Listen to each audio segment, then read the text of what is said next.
বাংলাদেশ জাতীয়তাবাদী শ্রমিক দল ৩৪ নং পাথরঘাটা ওয়ার্ডের উদ্যোগে মাহে রমজান উপলক্ষে রান্না করে ইফতার বিতরণ অনুষ্ঠিত হয়।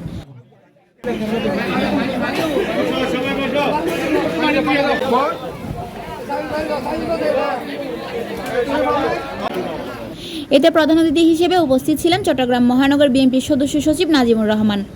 বিশেষ অতিথি ছিলেন চট্টগ্রাম মহানগর আহ্বায়ক কমিটির সদস্য ইসমাইল বালী। অনুষ্ঠানে সভাপতিত্ব করেন ওয়ার্ড শ্রমিক দলের সভাপতি আব্দুল মান্নান কোম্পানি। অনুষ্ঠান সঞ্চালনায় ছিলেন ওয়ার্ড শ্রমিক দলের সাধারণ সম্পাদক নুরুল আলম।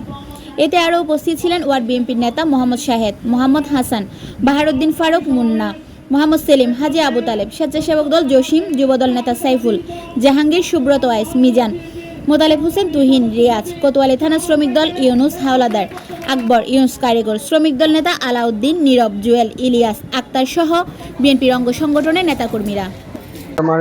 আমাদের ভারপ্রাপ্ত তারেক রহমানের নির্দেশে সবাইকে ছাত্রদল, যুবদল, স্বেচ্ছাসেবক দল, শ্রমিক দল, বিএনপি সবাইকে ঐক্যবদ্ধ থেকে দেশের পরিস্থিতি পর্যবেক্ষণ করে, দেশের এখন অরাজকতা একটা পরিস্থিতি বিরাজ করছে, এই পরিস্থিতির সবাইকে সজাগ থাকতে হবে।